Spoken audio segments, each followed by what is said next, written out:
Racist Maori issues. New Zealand's secret Tiananmen Square? Te Pāti Māori in particular, but also the New Zealand Green and Labour parties, frequently bring up the issue of the justice system victimising Māori due to systemic racism. Nearly every day we are told that Māori represent about 17% of the population, but they represent around 50% of the male jail population, and Māori females around 60% of the female jail population. And this is all caused by systemic racism and colonisation. Their solution: give Māori more money and a warm dry house, problem solved. This is just utter garbage. New Zealanders do not victimise Māori, or queers, or rainbow, or transgender-benders. We get this garbage propaganda rammed into our brains on a daily basis as part of our DEI ideology and wealth redistribution. It has nothing to do with the real facts, such as, if you do the crime, then you do the time. And guess who's committing the crime? When it comes to Māori, whatever a Māori actually is, let's just say for the sake of argument that a Māori is someone who is a genuine descendant of a violent, warring, savage cannibal of yesteryear, then that fact alone may account for nearly all of the Māori problems today, namely ancestral genetics diluting downstream, affecting health, life expectancy, aggression, violence, and intelligence levels.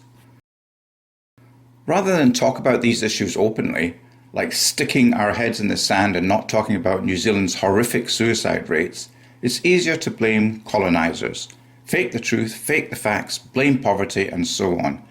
The truth hurts, so it becomes not PC to tell the truth, just like Tiananmen Square in China.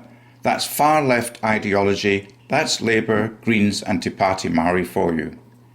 Maybe it's time to look at why Māori have high incarceration rates, high child violence rates, high wife bashing rates and high child murder rates through the genetic lens again, and not through a left-bent political ideology, not through a scam wealth redistribution scheme. Perhaps it's time to consider the warrior gene again.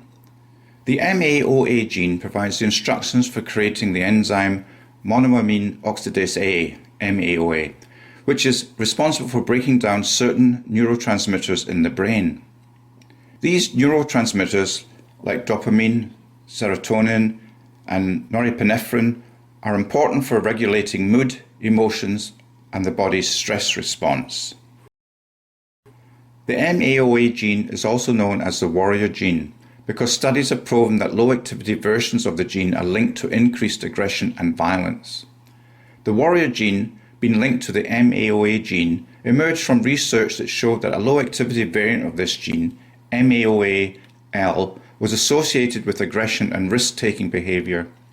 Studies, particularly those involving male participants, found correlations between MAOA-L and increased aggression, especially in response to provocation. Here's some convincing evidence for you regarding the warrior gene's validity. Animal studies. Research on mice using the MAOA gene showed increased aggressiveness compared to wild-type counterparts. Human studies. Several studies, like the Dunedin study, have found that individuals with the MAOA-L gene variant and who experienced child abuse were more likely to be antisocial and aggressive adults. Provocation studies. Research showed that the MAOA-L individuals display higher levels of aggression in response to provocation compared to those with the high-activity MAOA variant, MAOA-H. Genetic studies. Research by Hans Brunner found a low-activity MAOA variant in a large Dutch family with a history of violent behaviour, strongly suggesting a genetic link.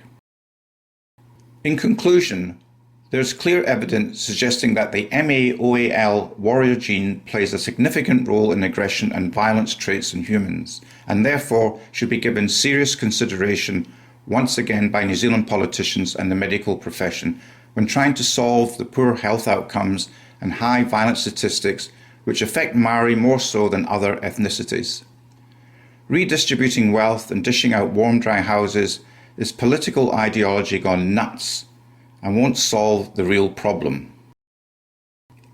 New Zealand needs to get its act together, especially if they want to stop young people and skilled adults from leaving the country seeking better opportunities overseas.